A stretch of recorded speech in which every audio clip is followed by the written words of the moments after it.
नमस्कार साथियों, cloud news में आपका स्वागत है। मैं हूं विवेन सिंह। आज हमें दिल्ली के कनॉट प्लेस में, जो कि राजेंद्र सिंह यादव से हम बात करेंगे। अभी यूपी के मुख्यमंत्री जी ने रामनवमी पे हर जिले को 1 लाख रुपए देने का वादा किया है। भारत एक धर्मनिरपेक्ष देश है जहां सभी धर्मों का पालन होता है और संविधान का प्रेम्बल भी यही कहता है कि सभी धर्मों का पालन है। तो उसी मुद्दे को लेकर आज हम राजेंद्र यादव जी से बात करेंगे और जानेंगे कि जो 1 लाख रुपए देने का जो हमारे मुख्यमंत्री जी ने घोषणा की है उत्तर प्रदेश में, तो उसको आप वो किस तरह से लेते हैं। तो सर, पहले तो आपका बहुत बहुत स्वागत सर हमारे चैनल। आपको भी बहुत बहुत धन्यवाद विवेंद्र जी। आदाब, सलाम, नमस्कार। सर, अभी हमारे मुख्यमंत्री जी ने जो रामनवमी पे 1 लाख रुपए देने का जो वादा किया है हर जिले को, उसको आप किस तरह से देखते हैं? मैं किस तरह से देखूं, ये बहुत बड़ा महत्व नहीं रखता है, लेकिन दुनिया जानती है कि देश के साथ एक बड़ी कॉन्स्पिरेसी हो रही है, एक बड़ा साजिश हो रहा है। और आप जानते हैं कि भारत का प्रियम्बल क्या कहता है? भारत का प्रियम्बल कहता है, भारत का प्रियम्बल है, भारत माँ के 4 सिपाही, हिंदू, मुस्लिम, सिख, ईसाई। भारत जो ये देश है, विविधता का देश है। भारत में अनेकता में एकता का प्रतीक माना जाता है, जिसमें संविधान सर्वोपरि है। और भारत के बुरे जो प्रियम्बल है, सेकुलरिज्म प्रियम्बल है, वो भारत के प्रियम्बल के साथ और बाबा साहब के संविधान के साथ एक मजाक किया जा रहा है, जिस पे हमें बहुत खेद है।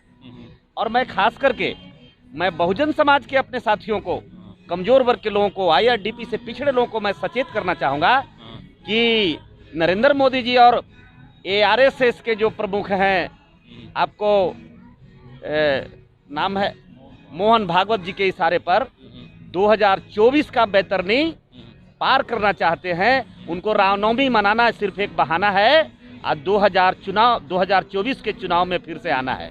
एक बहाना है, वो चाहते हैं इस देश को 2 कमजोर वर्ग के लोगों को दंगा में झेक दे और दंगा में झोंक करके देश को अस्थिर करना चाहते हैं, देश में कम्युनलिज्म को बढ़ाना चाहते हैं। मैं इसका निंदा करता हूं, घोर निंदा करता हूं। लेकिन सर, दिक्कत क्या है सर आपको? भाई, हिंदू राष्ट्र बनने की कगार पे हमारे कई सारे बाबा कह चुके हैं और खुद मुख्यमंत्री जी भी कहते हैं कि हिंदू राष्ट्र बनने में कोई दिक्कत नहीं है और हिंदू बहुसंख्यक देश है। फिर आपको दिक्कत क्या है? मैं आपको स्पष्ट रूप से आपको बता दूं कि भारत का जो संविधान है, वो भारत का संविधान सेकुलर संविधान है। भारत में 125 करोड़ लोगों का देश है, जहाँ सभी धर्म, सभी जाति के लोग यहाँ निवास करते हैं।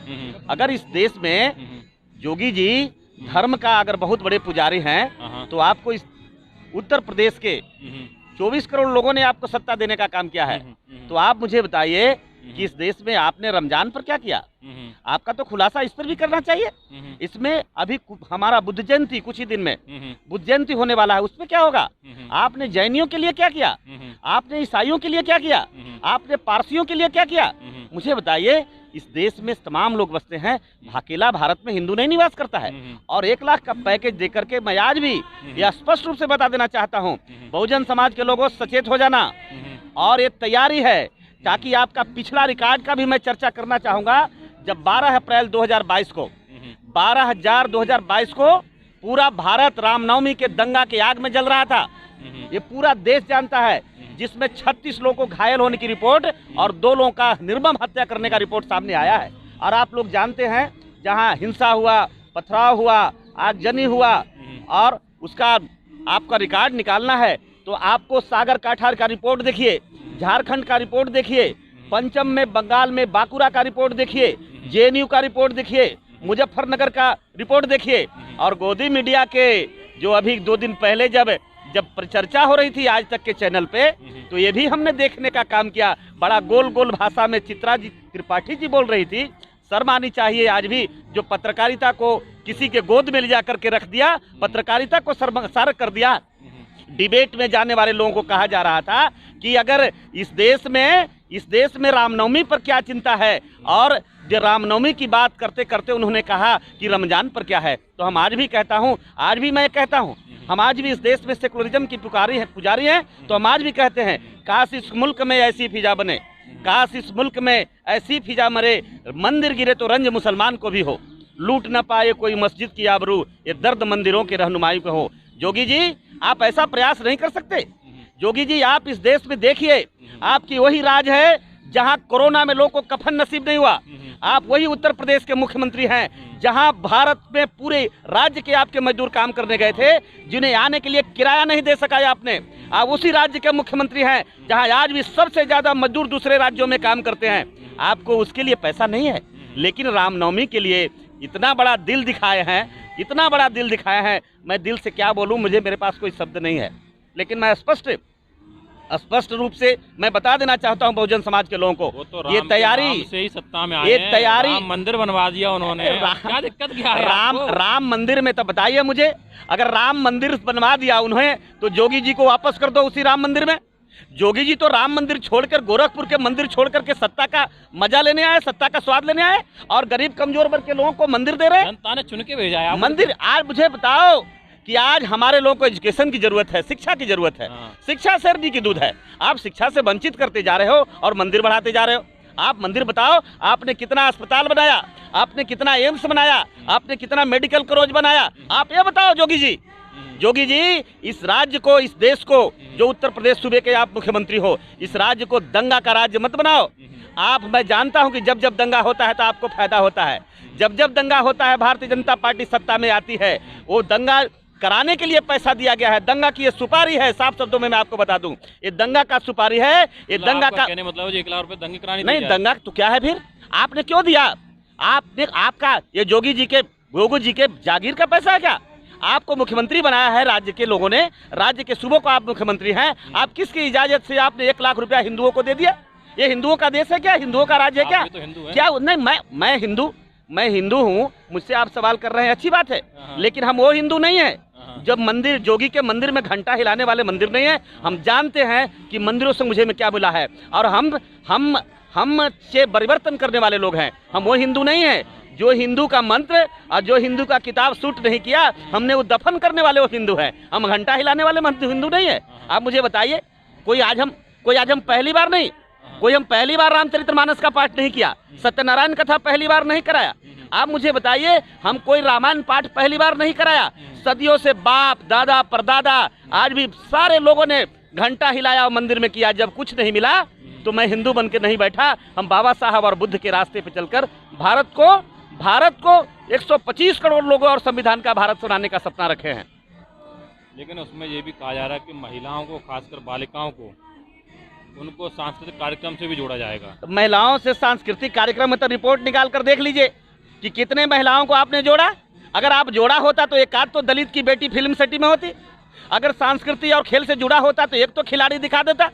आप तो यहाँ तक मैं कह रहा हूँ कि एक गरीब की बेटी, एक दलित की बेटी जब वो सिनेमा जगत में आई तो आज तमाम गोदी मीडिया के लोग और खासकर सरकार में बैठे लोग, उनकी वो हालत कर दिया जो कहने के लिए मेरे पास शब्द नहीं है। तो आप जाति की बात कर रहे हैं फिर तो यार? नहीं, तो जाति तो है, उसमें है क्या? हिंदू धर्म यानी जाति। हमें अगर जाति नहीं होती, अगर जाति की बात मैं नहीं करूं तो मुझे बताइए, आपने हिंदू हमें कहाँ समझा? आप अगर हमें हिंदू समझते तो आज हमारी हालत होते। आप हिंदू समझते तो अखिलेश यादव को मुख्यमंत्री पद छोड़ने के बाद जिस आवास में आप गए रहने के लिए, जोगी जी, आपने गंगा जल से धुलवाया। देश का राष्ट्रपति मंदिर में गया, कोविंद जी, रामनाथ कोविंद जी, आपने मंदिर धुलवाया और जलाभिषेक कराया वहाँ पे। आप मुझे बताइए, आप हिंदू कहाँ समझते हैं? आपने दलितों को हिंदू समझा क्या? आपने पिछड़ों को दलित हिंदू समझा क्या? आपने आदिवासियों को हिंदू समझा क्या? आपने अति पिछड़ों को हिंदू समझा क्या? अगर आप हिंदू समझते तो आज भी आप एक थाली में खाना खाते, एक मंदिर में पूजा करने देते। मुख्यमंत्री दलितों के यहाँ खाना खाते हैं, उनका मान सम्मान करते हैं, उन्होंने मंत्री बना रखे हैं। नहीं, खाना खाकर हमारा अपमान करते हैं। वो खाना नहीं खाते, वो खाना खाकर अपमान करते हैं और वो दिखाते हैं कि हम दलित के घर में खाना खा रहे हैं। अगर दलित के घर में खाना खाते हैं तो मैं पूछना चाहता हूँ, आप मुझे बताइए कितना स्पोर्ट्स में दलितों को भेजा? कितने लोगों को आपने विधान परिषद में भेजा दलित लोगों को? कितने लोगों को आपने स्कॉलरशिप दिया? कितने पिछड़ों और दलितों को आपने कोई कमीशन बनाकर आपने न्याय करने का काम किया? तो ये बताइए, ये दलितों को प्रेम का दिखावटी प्रेम जो दिखा रहे हैं, उस प्रेम से कोई मतलब नहीं निकलता है। पिछड़ों को अगर प्रेम दिखा रहे हैं उससे कोई मतलब नहीं निकलता है। मुझे बताइए, आप बताइए जोगी जी, आप 6ठा साल पार कर चुके हैं और एनडीए की सरकार जो बनी है दिल्ली में नरेंद्र मोदी जी की सरकार, वो लगभग 9 साल पूरा करने जा रहा है। 9 साल में क्या देश पाया, क्या खोया, वो पूरा देश जानता है। अगर देश में हम कुछ चाहा, मुझे मिला है, देश में कुछ मुझे मिला है तो दंगा मिला है। अगर देश में कुछ मिला है तो हमें क्या मिला है? घोटाला मिला है। देश में कुछ मिला है तो अन्याय मिला है। दंगे नहीं हुए सही नहीं, 9 साल में दंगा कराने वाले आप मुझे बताइए। दंगा बरारी आप मुझे ये बताइए, पुलवामा की घटना क्या थी? पुलवामा की घटना पर आरोप कहाँ हुआ? जो आपको पाकिस्तान में एयर स्ट्राइक कराया गया, आप उसके बारे में भी जानते हैं, खुलासा हो गया है। आप घर घर में दंगा से ज्यादा पीड़ा दिया कि हजारों पिछड़े और दलित के बेटों को सेना में मरवा करके आप घरों में लाश भेजने का काम किया और झूठा आंसू बहाने का काम किया। आप मुझे बताओ ना, दंगा मरने वाले में इनकी सूची है, लिखाइए कि दंगा में मरने वाले कौन है और सेना में मरने वाला कौन है। सेना में भी मरने वाला पिछड़ा दलित का बेटा और दंगा में भी मरने वाला पिछड़ा दलित का बेटा। ये तो मजा लेने वाले लोग हैं। का मतलब क्या है? नहीं, सेना में कौन मारा जाता है बताइए? आपको भी पता है अच्छे तरीके से। ऐसी बात नहीं कि आपको जानकारी नहीं है। और उनसे भी क्यों नहीं पूछ लेते? जरा उनसे भी मैं पूछ लेता कि सेना में आज भी सरहद पर जितने लोग मारे गए, जिसके लिए घड़ियाली आंसू बहाया है, वो कोई न कोई कहीं न कहीं से, अगर मुसलमान भी होगा तो पिछड़ा का बेटा होगा, मौर्य होगा पिछड़ा का बेटा है, कि यादव है पिछड़ा का बेटा है, दलित का बेटा है, आदिवासी का बेटा है। वो सारे लोग आज सेना में वहाँ बैठे हैं। जो अभी उत्तर प्रदेश में हाल ही में जो नवरात्रि पे 1 लाख रुपए मुख्यमंत्री ने घोषणा की सबको देने की, आप उसको किस तरह से लिखते हैं? क्या ऐसा होना चाहिए, नहीं होना चाहिए, या आगे और भी किसी को मिलना चाहिए, कैसा क्या है? देखिए, इस परिप्रेक्ष्य में मैं इतना ही कहना चाहूँगा कि देश की एकता और अखंडता के लिए आज जो इस देश को ज़रूरत है वो एक अच्छी शिक्षा की ज़रूरत है। इस तरह के जो त्योहारों का और एक जो मनुष्य के जीवन में कोई भी किसी तरह का उसके लिए, उसके भविष्य के निर्माण के लिए नहीं कर सकता, उस पे पैसा बहाना व्यर्थ गंवाना है। इसी पैसे को अगर शिक्षा में या स्वास्थ्य में लगाया जाए तो उसका एक महत्व है। आदमी स्वस्थ होगा और शिक्षित होगा तो देश और प्रदेश और हमारा ग्रामीण क्षेत्र वो विकास की रास्ते पर चलेगा। लेटेस्ट अपडेट पाने के लिए हमारे चैनल क्लाउड न्यूज़ को अभी लाइक करें, सब्सक्राइब करें और बेल आइकन दबाना बिल्कुल ना भूलें।